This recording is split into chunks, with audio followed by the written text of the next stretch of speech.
Wednesday, everyone. I hope everyone is doing all right. Shout out to my wife for backing me up last night for the campaign, for the State of the Union address, Stacey Abrams' response, and Bernie Sanders' response after that. It was a 3-hour video. It was a very long night. It was well beyond her bedtime. She usually goes to bed much earlier than I do. So shout out to Mrs. Thomas for that. Today, I want to start off.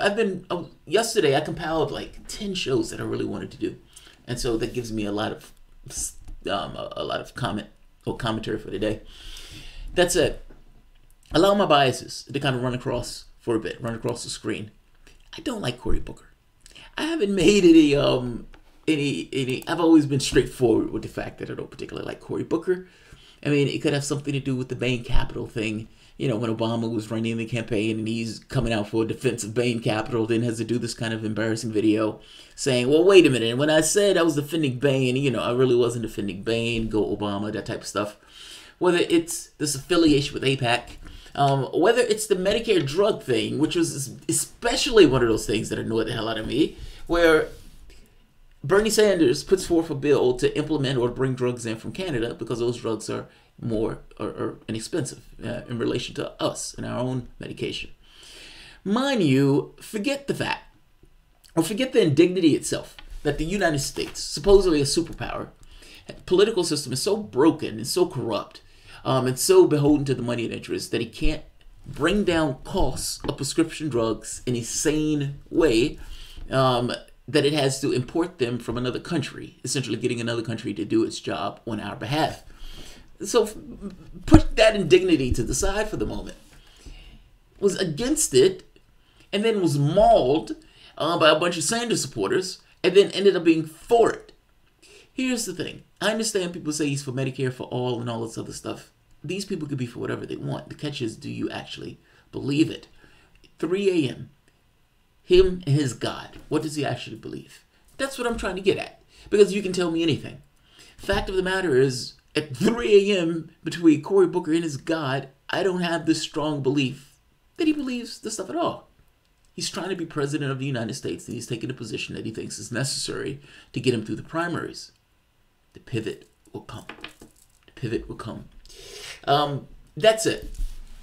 In this particular case, they're doing Senate hearings or judicial nomination hearings. In these judicial nomination hearings, they're trying to, let's say, investigate Naomi Rao. Now, she's up for Brett Kavanaugh's old position, the D.C. District Court of Appeals. And in being up for that position, of course, she's going through confirmation hearings. And Cory Booker is up. And Cory Booker is going to ask his questions. Now, in this particular case, be very clear on this. Just because Cory Booker failed to do what he was trying to do doesn't necessarily mean that what he's saying is wrong. It's just funny to see him fail. Shallow. I'll take it. I wish I was a better person. I'm not. So, yes, I'm going to enjoy Cory Booker failing on this front. The funny part about this is Naomi Rao has some troubling writings. I started the story this morning, and as I was reading through the story, I realized that there was more depth to the story. Is it possible that Cory Booker was trying to get after something that actually existed? And the fact of the matter is, yeah. Her name is spelled in an odd way, but Naomi Rao, during the time of Yale, she has some very bizarre writings. Some of these writings put a certain degree of culpability on women for being date raped. Her making a point that if you drink too much and you can't control it, you have some agency in this process that you're just ceding away. Part of the fault is yours. Another argument that back during days where women were more posh and society was more posh, that there was somewhat of a protection against date rape. I guess reading this stuff, it gets across that you can graduate Yale without being all that bright. Now, that's not necessarily specific to her. That's specific to just being a kid and not necessarily having the larger context of the world. What is in her today, I have no idea. She's written things, troubling things on multiculturalism, on LGBTQ stuff. And look, it's from a right-wing perspective, so fair enough. They're right-wingers. This is the stuff that they think of. And there's a secondary thought of, if Donald Trump is putting this person up for a judicial nomination to replace Brett Kavanaugh, what is the quantity of the individual that Donald Trump is putting up? I should say quality of the individual that Donald Trump is putting up. And certainly that person is not going to be a lib. That person is probably going to be more like Brett Kavanaugh.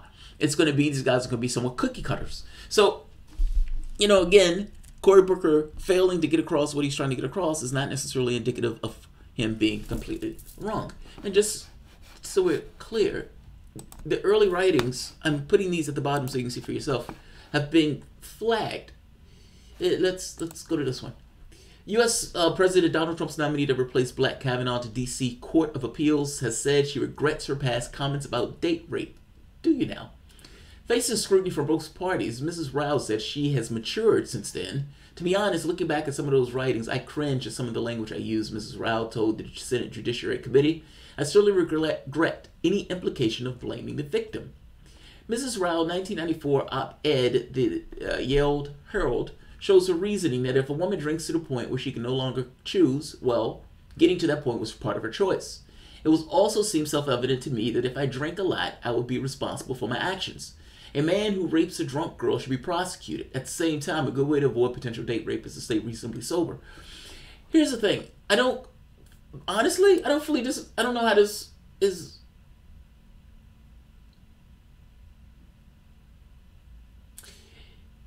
I don't see how this is, but here's the thing, man. Let's be honest. Let's be very honest. If I drink and get behind the wheel of my car and I run into another car, I'm culpable for that. I was to some degree responsible because I decided to drink and got behind the wheel of my car and hit somebody. If I drink and I get to the point where I am in somewhat of a stupor, it is wrong for somebody to take advantage of me. As an absolute, it is wrong for them to take advantage.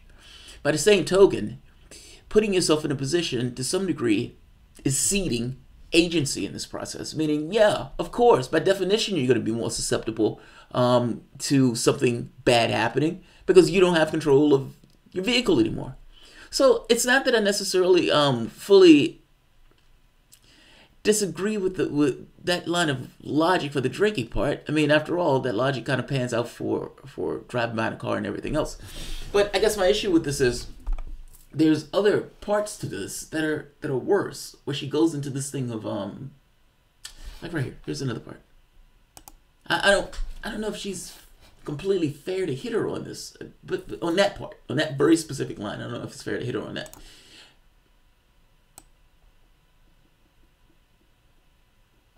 You're responsible for your actions, yes. A man who's drunk or prosecuted, yes. At the same time, it's a good way to avoid potential date rape, stay reasonably sober.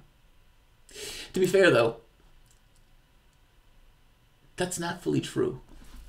Let me explain what I'm... Well, let's go back to it. I'll go back to it afterwards. Women are date raped all the time. They're perfectly sober. Just saying. Just saying. An earlier 1993 article for the Yale Free Press detailed how feminist ideals led to women to develop an artificial alternative world in which women are free from sexual danger, and no always means no. The same rules and practices which prescribed an ostensibly subordinate position for women in society also provided greater protection from the horrors such as rape. That is nonsense. That part is more troubling to me than the other part, if I'm being honest as I read this. Women were raped all the time, not to mention in that subordinate position of society, that stuff was hidden and kind of pushed to the side as if the stuff didn't actually happen. That is not a better scenario. I'm sorry. Think of the Honeymooners. I don't know how many people remember the Honeymooners, where Jackie Gleason, the bang for the buck of the show was that Jackie Gleason was going to beat the shit out of his wife. That every show, pow, Alice, I'm going to knock you to the moon. Like, you're talking about spousal abuse, and they're putting it on television as if it's this funny, jovial thing. I greatly disagree with that.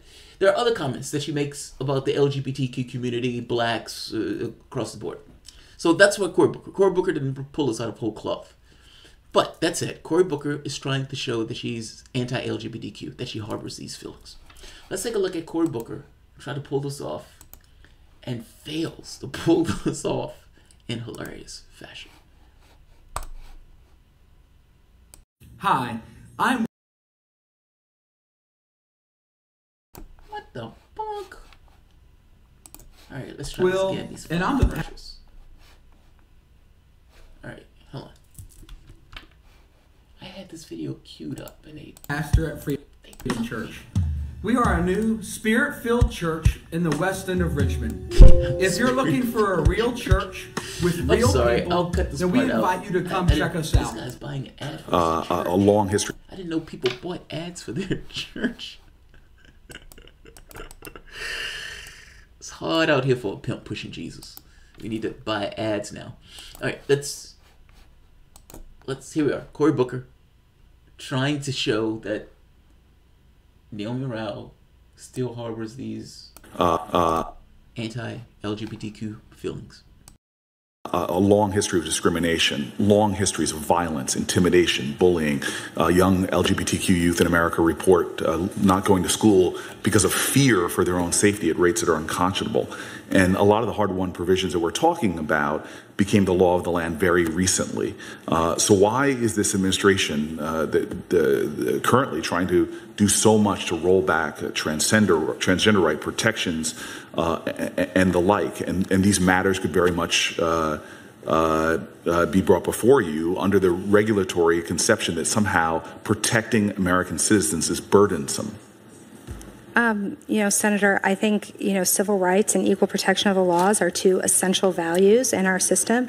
And if I were to be confirmed as a judge, I would firmly uphold that.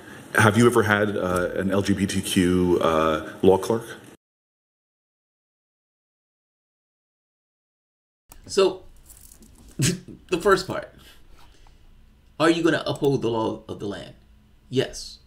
These are the laws of the land. I'm going to uphold them. I have no idea what that means. Because language is so slippery, her interpretation of what is being said could be drastically different than my interpretation of what is being said. And for that matter, even what Cory Booker is being said. When Paul Ryan gets up there saying he's fighting for freedom and justice, he's fighting for freedom and justice for the top 1% to have tyranny over the rest of us. I'm just saying, language is slippery. I don't know what this means, but let's keep going. I've not been a judge, so I don't have any law clerks. I'm sorry, someone working for you. I'm to be honest, I don't know the sexual orientation of my staff. So I take people as they come, irrespective of their race, ethnicity, sexual orientation. I treat people as individuals. Those are the values that I grew up with, and those are the values I would apply. Those were not the values that were being espoused during those Yale writings, is what Cory Booker should have said immediately after that. Like, this response is a good response. It's a political response. And Cory Booker's questioning, it was so overt. Okay, yeah. That first answer is good. I've never been a law clerk. Okay, my bad. Which looks a little bit bad, but that's okay. And he makes the second thing of, all right, I'm just go for it. Is anybody gay working for you? That's what I want to know. I mean, if she says no, I don't have anybody gay who works for me, is that all of a sudden some kind of mean she's sexist or she's a bigot? The very next question to her should have been, if those were the values that you grew up with, why were you writing that stuff at Yale? Clearly, those weren't the values you grew up with. You grew up with a different set of values. Those values were espoused in your writings. Now, you might have changed over time and matured over time, but let's be very clear. If they were the values you grew up with, you would have had different writings at Yale. I love this question, though. Do you have anybody gay working for you? If she just said no, what was the follow-up to that question? Do you end your questioning there in the same way you ended your questioning here? I don't like Cory Booker. I'm sorry, I don't like him. He comes across as phony, and because he comes across as phony, it comes across as disingenuous. So it makes me dislike him almost reflexively. I have several shows that I want to do today, so I'm not going to keep this going. Yeah, it was a good answer. It was a dumb question, but it was a good answer. I mean, unless you have something to back that up with. Like, you don't ask questions you don't know the answer to. Her saying, look, how do I know? I mean, yeah, I think I can tell when a man is gay most of the time, half of the time, sometimes. Okay, sometimes, I'm going to say sometimes. But I can't necessarily always tell when women are gay. And this idea that you can always tell the sexual orientation of the people who are working for you is kind of, I don't necessarily think that's true.